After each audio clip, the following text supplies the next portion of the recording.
Hello दोस्तों, ये हमारा तीसरा वीडियो है और इसमें हम salient features of Indian constitution लेके आए हैं, जैसे भारतीय संविधान की प्रमुख विशेषताएं आप कह सकते हैं। और भारतीय संविधान की प्रमुख विशेषताएं अगर देखें तो हम जानते हैं कि हमारा जो संविधान है ये दुनिया की सबसे बड़ी लिखित संविधान है। अमेरिका के संविधान की बात किया जाए तो सबसे पुरानी संविधान है, अपने आप को कहता है, बेसिकली है तो यूके का, लेकिन अमेरिका अपने आप को ओल्डेस्ट कहता है। ठीक है, तो मान लेते हैं कि अमेरिका का जो संविधान है सबसे पुराने संविधान है। सबसे बड़ा और लिखित संविधान की बात किया जाए तो यूके का है, लेकिन हमारे संविधान की बात किया जाए तो हमारा संविधान दुनिया का सबसे बड़ा लिखित संविधान है, जिसमें 22 पार्ट, 395 आर्टिकल और 12 शेड्यूल मुख्य रूप से है।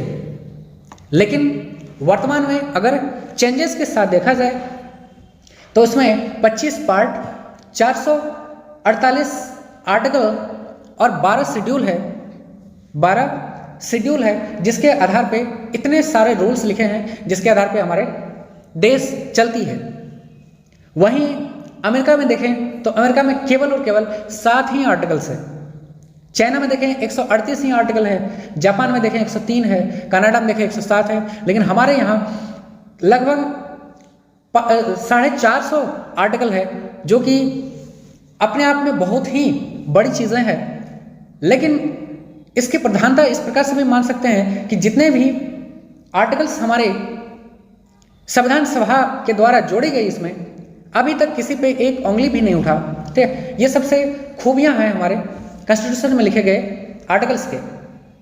अर्थात हमारा जो संविधान है एक मुख्य बिंदु है, अगर देखें जिसके अनुसार हमारे देश चलता है, जिसमें अगर विशेषता की बात करें हमारे संविधान की तो एक से बढ़ के एक विशेषताएं इसमें देखी जा सकती है। जिसमें अगर देखें तो इसमें प्रियम्बल जो खास रूप से है, प्रियम्बल है, प्रस्तावना है, जिसमें बताया गया है कि हम इंडियंस को क्या दे रहे हैं, किसके बारे में दे रहे हैं, क्या चीज़ें उसे मिल रही है जिससे उसे कोई चिंता करने की बात नहीं है। जैसे सोवरियन स्टेट बनाने की बात करी गई कि हम लोग सब प्रभु देश होंगे, किसी भी परिस्थिति के लिए हम किसी अन्य देश पे जिम्मेदार नहीं होंगे, इसके लिए केवल खुद पे ही डिपेंडेंट होंगे, खुद पे ही जिम्मेदार होंगे।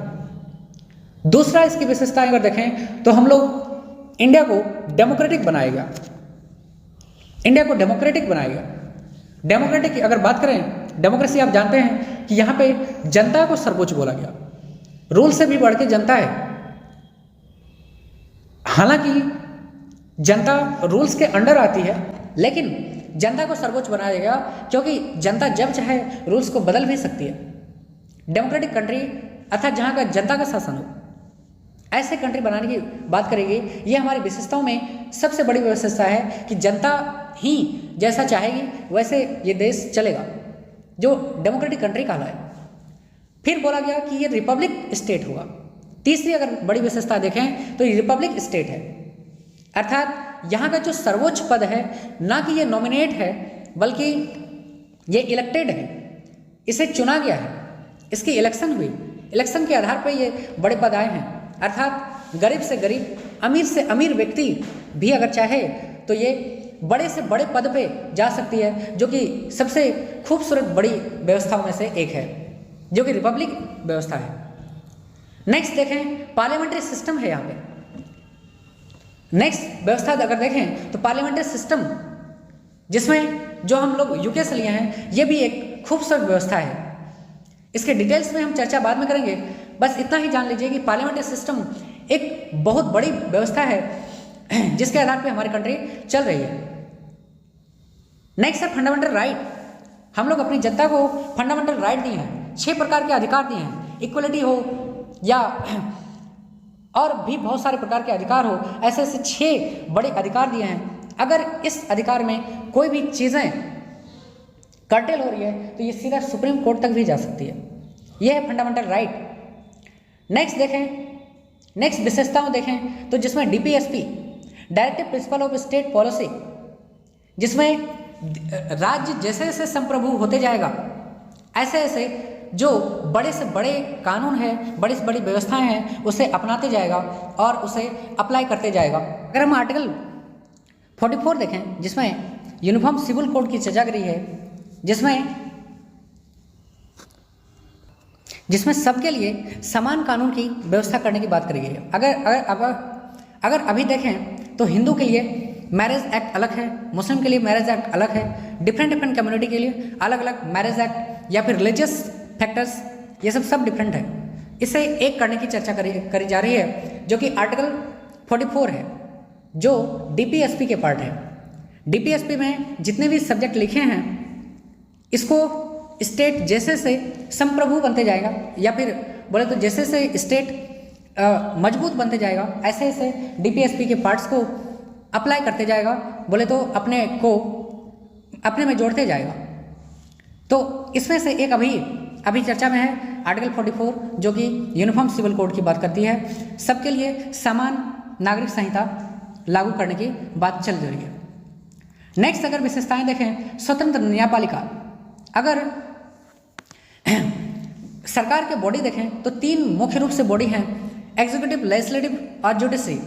विधायिका, न्यायपालिका और कार्यपालिका, ये तीनों में सेपरेशन है, तीनों अलग अलग प्रकार के काम करती है, और तीनों में कोऑर्डिनेशन भी है, मिलजुल के काम करती है, और तीनों में सेपरेशन भी है कि सब एक अपने अपने काम अलग अलग करेंगे, इसमें कोई किसी का पे हस्तक्षेप नहीं करेगा।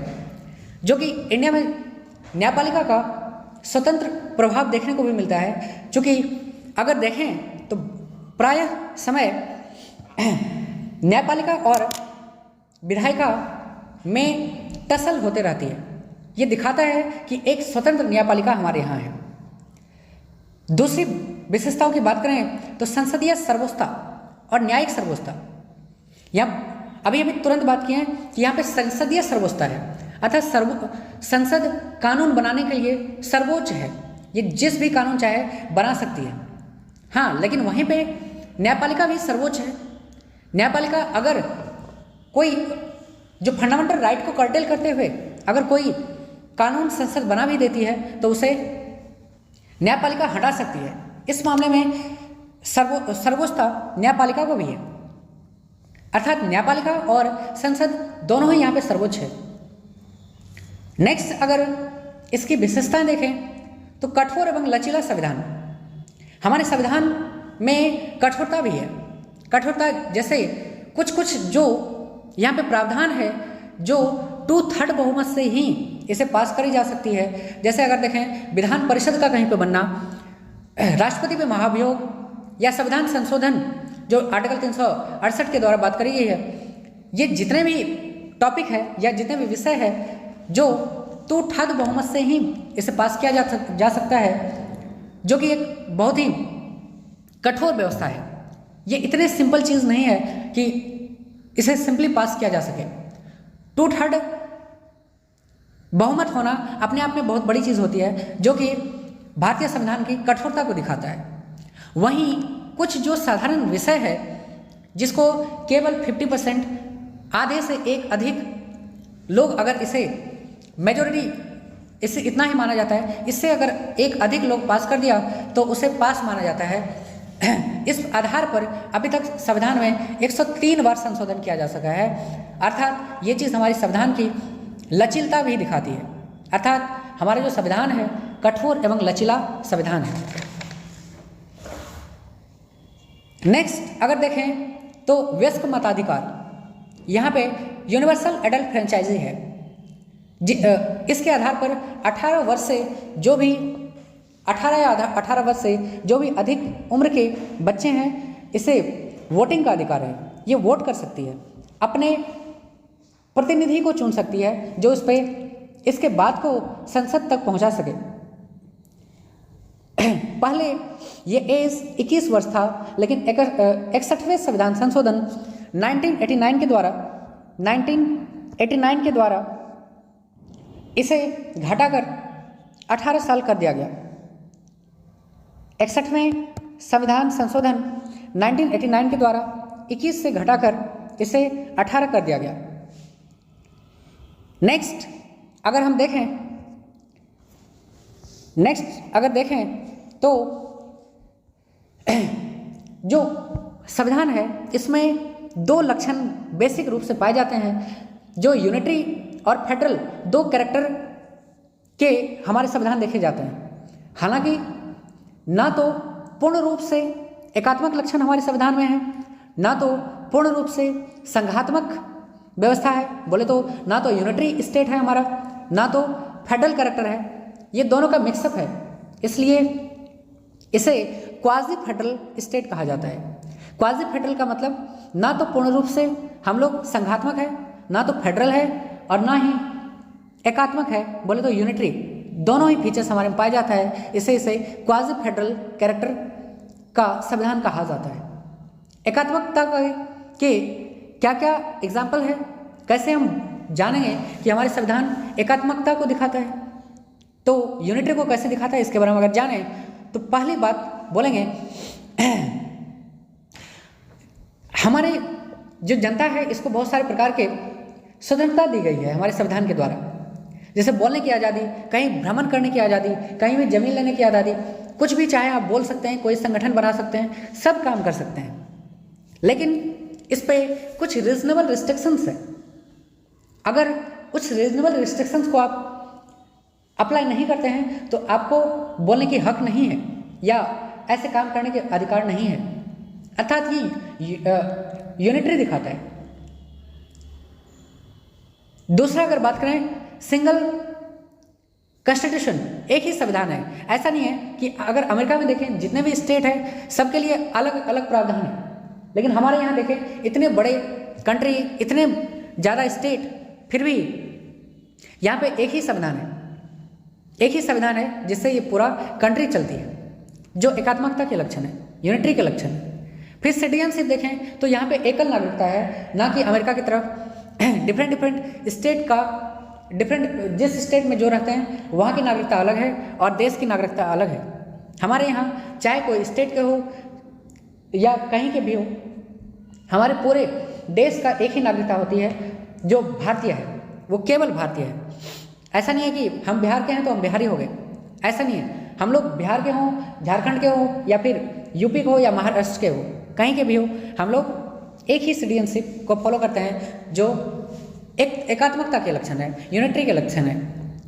फिर शक्तियों के बंटवारा अगर देखें, शक्तियों का बंटवारा सब में किया गया है, जितने भी स्टेट है सबको शक्ति प्रदान है, लेकिन अगेन वही बात कि केंद्र की प्रधानता है, केंद्र को ज़्यादा इसमें शक्ति संपन्न माना गया है, इससे शक्तियों का बंटवारा तो है लेकिन केंद्र यहाँ पे सुप्रीम है।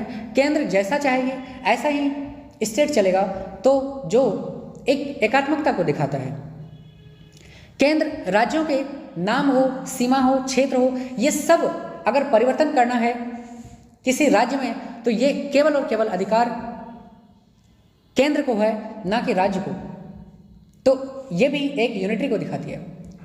राज्यपाल की नियुक्ति भी केंद्र के द्वारा की जाती है। इवन एसपी और डीएम को भी किसी स्टेट डिस्ट्रिक्ट में बिठा के रखा जाता है, राज्यपाल को राज्य में बिठा के रखा जाता है, जो राज्यों पर संतुलन को बनाए रखने की एक जिम्मेदारी केंद्र पर है। अर्थात केंद्र की ये शक्तियाँ हैं कि राज्यों को, राज्य हो या जिला हो, सबको अपने अंडर में रखे, जो एक एकात्मकता के लक्षण है।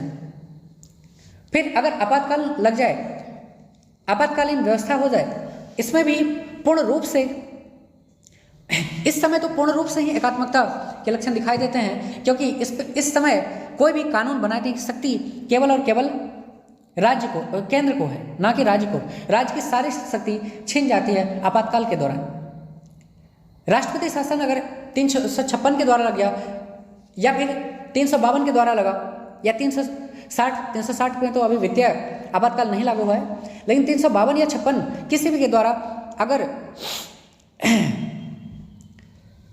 अगर आपातकाल लागू कर दिया जाए तो इस समय कानून बनाने की शक्ति केवल और केवल केंद्र को रहती है, ना कि राज्य को। फिर अगर देखें आर्टिकल 256 के